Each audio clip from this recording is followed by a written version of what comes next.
구축코 수술은 수술 시에 박리도 상당히 까다롭고 환자의 조직 상태도 좋지 않기 때문에 그에 적합한 수술 방법으로 수술해야 됩니다. 따라서 구축코 수술 시에는 되도록이면은 염증을 최소화하기 위해서 자가 조직을 많이 사용하게 되는데요.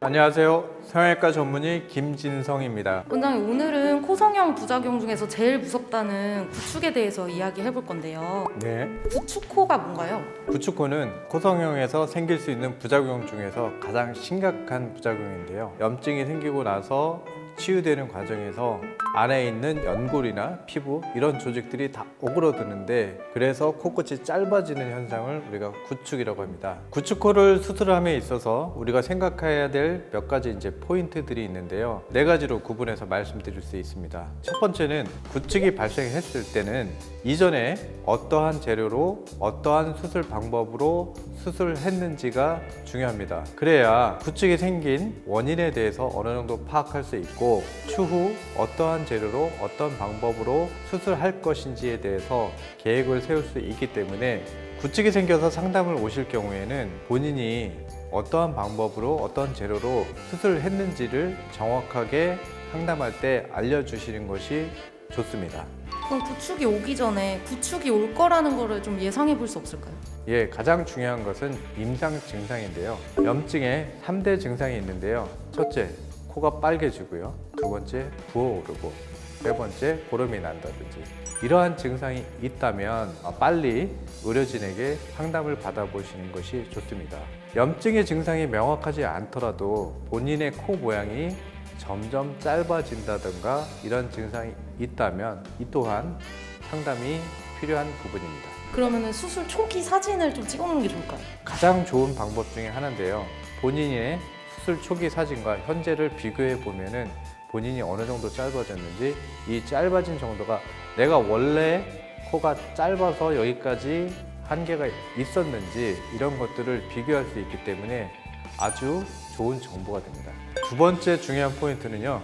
구축코 수술 시에 구축된 연골과 피부를 충분히 박리해주고 구축에 의해서 형성된 비정상적인 흉 조직과 캡슐 등을 깔끔하게 제거하는 것이 가장 중요합니다.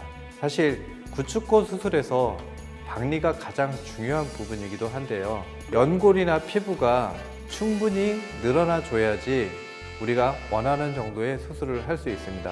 이것만 충분히 된다면 사실은 첫 번째 수술과 비슷하게 결과가 나올 수도 있는 부분입니다. 그럼 코끝의 피부가 좀 충분히 늘어나지 않을 때는 어떻게 해야 될까요?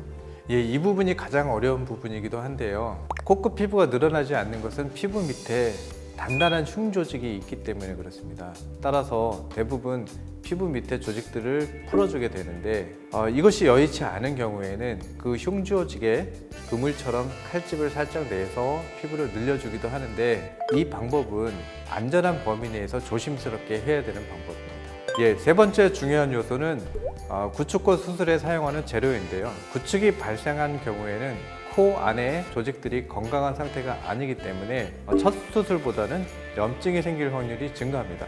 따라서 구축코 수술 시에는 되도록이면은 염증을 최소화하기 위해서 자가 조직을 많이 사용하게 되는데요.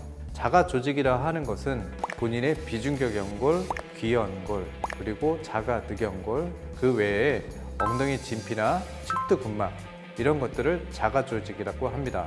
하지만 구축코가 발생한 경우에는 이미 수술을 한 경우죠. 따라서 이전에 비중격 연골이나 귀연골을 사용한 경우가 많습니다. 귀연골은 남아있는 부분을 조금 더 채취할 수 있지만 양이 충분하지 않습니다. 따라서 대부분 자가 늑연골을 사용하게 됩니다. 하지만 자가 조직이라고 해서 반드시 염증이 전혀 생기지 않는 것은 아닙니다. 조직이 완전히 안착되기 전에 문제가 생긴다면 자가 조직도 염증이 생길 수는 있습니다. 하지만 그 확률이 상대적으로 극히 낮기 때문에 자가 조직을 사용하는 것이 유리한 것입니다. 늑연골은 필요한 만큼 채취가 가능할까요? 예, 아무래도 늑연골은 여러 개가 있기 때문에 필요한 만큼 충분한 양을 채취할 수 있습니다. 구축코 수술에서 마지막으로 중요한 것은 의료진의 풍부한 임상 경험입니다. 구축코 수술은 수술 시에 박리도 상당히 까다롭고 환자의 조직 상태도 좋지 않기 때문에 그에 적합한 수술 방법으로 수술해야 됩니다. 또한 수술 시 들어갔을 때 여러 가지 변수들이 있을 수 있기 때문에 이러한 다양한 변수들에 대한 경험이 풍부한 의료진에게 진단을 받고 수술하는 것이 가장 중요합니다. 구축후는 안타깝지만 자연적으로 좋아지지는 않습니다. 그래서 자꾸 미루게 되면 오히려 증상이 더 악화되고 조건도 안 좋아지게 됩니다. 만약 코 수술 후에 염증 증상이 있다든가 코 모양이 점점 짧아지는 식으로 변화를 한다면 하루빨리 의료진에게 상담을 받아보시는 것이 좋습니다. 좋은 의료진을 만난다면 한 번의 코 재수술이 평생의 마지막 수술이 될 수 있습니다. 구축코에 대해서 알아봤는데요. 오늘 내용이 여러분께 도움이 되었다면 조댓구알 부탁드립니다.